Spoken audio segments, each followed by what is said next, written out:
नमस्कार। जनशोध न्यूज़ में आपका स्वागत है। मैं प्रदीप तिवारी।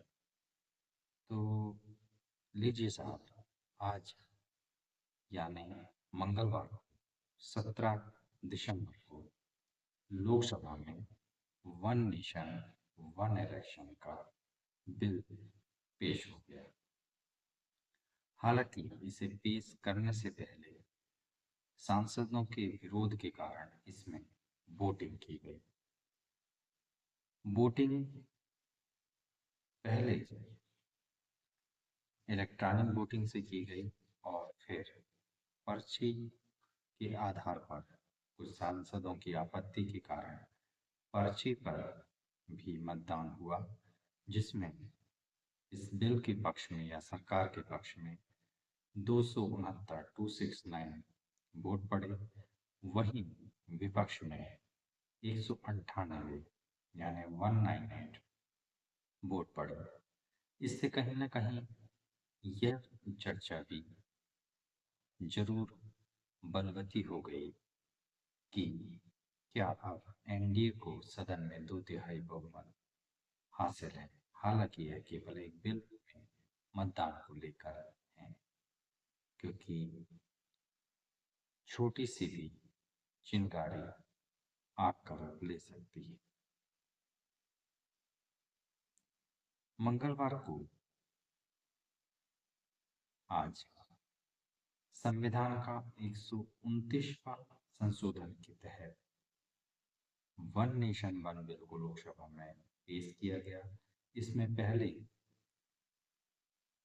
पेश करने से पहले सांसदों ने इस पर विरोध आपत्ति दर्ज की, जिस पर फिर इसमें स्पीकर ओम बिरला ने इलेक्ट्रॉनिक वोटिंग की बात कही। कुछ सांसदों ने उस समय भी पर्ची के आधार पर वोटिंग करने की बात रखी। बात आई गई हो गई, मगर ओम बिरला ने यह भी कहा कि जो पर्ची पर अपना मत व्यक्त करना चाहते हैं वे पर्ची से माध्यम से भी कर सकते हैं। फिर इलेक्ट्रॉनिक वोटिंग से मतदान हुआ। 12:10 पर केंद्रीय मंत्री अर्जुन राम मेघवाल ने लोकसभा में वन नेशन वन इलेक्शन सहित 2 बिल पेश किए। विपक्षी सांसदों के विरोध करने पर अध्यक्ष ओम बिरला ने इलेक्ट्रॉनिक वोटिंग करवाई और इसमें कुल 369 यानी 369 वोट पक्ष और विपक्ष दोनों की ओर से डाले गए। इसमें पक्ष में 220 और विपक्ष में 149 वोट पड़े। इस पर भी सरकार की विजय हुई और यह बिल पेश होने की स्थिति में आ गया। इसके बाद सांसदों ने आपत्ति दर्ज की और पर्ची के माध्यम से मतदान करने की बात रखी। गृह मंत्री श्री अमित शाह ने कहा कि अगर ये पर्ची चाहते हैं तो इन्हें पर्ची दे दीजिए। इसके बाद ज्यादा सांसदों ने इस वोटिंग प्रक्रिया में हिस्सा लिया और इस प्रक्रिया के बाद एनडीए को 269 और विपक्ष में 198 यानी 198 मत पड़े। सरकार ने इस बिल के तहत 2 बिल पेश किए। तो वन नेशन वन इलेक्शन 129वां संशोधन बिल, दूसरा था केंद्र शासित कानून के में संशोधन का बिल, जो पांडिचेरी, दिल्ली और जम्मू कश्मीर के जो अलग अलग एक्ट हैं इस पर संशोधन का भी प्रस्ताव रखा। क्योंकि अगर इसमें संशोधन नहीं होगा तो एक वन नेशन वन इलेक्शन नहीं हो पाएगा, क्योंकि इनकी जो केंद्र शासित प्रदेशों की चयन की प्रक्रिया है वह एक अलग तरीके के एक्ट से गवर्न होती है, अलग तरीके के एक्ट के तहत की जाती है। तो इसके लिए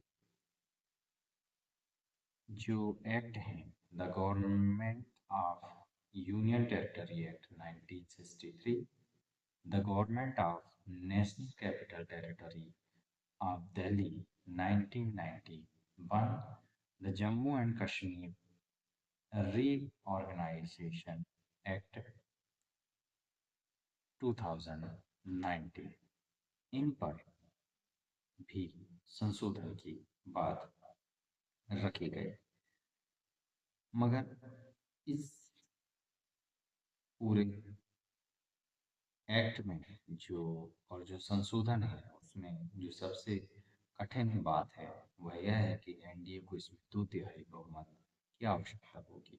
यहाँ लोकसभा की बात करें तो 543 की सदन में उन्हें 292 जो उनके मतलब एनडीए और उनके घटक दलों के जो नंबर हैं 292 हैं, मगर उन्हें 362 नंबर्स की जरूरत पड़ेगी, यानी 362 सांसदों की आवश्यकता होगी, जो एक कठिन टिपिकल टास्क है।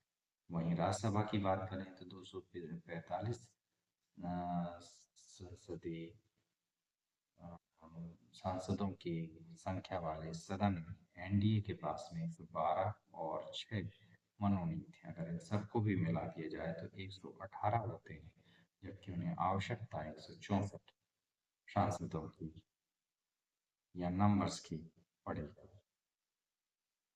जब माननीय कोविंद जी की अध्यक्षता में समिति बनाई गई थी जिसने इस पर निर्णय लेना था, तो 47 राजनीतिक दलों ने इसमें भाग लिया था, जिसमें से 15 जो राजनीतिक दल हैं उन्होंने इसका विरोध किया था और वही 15 अब विरोध में भी शामिल हैं।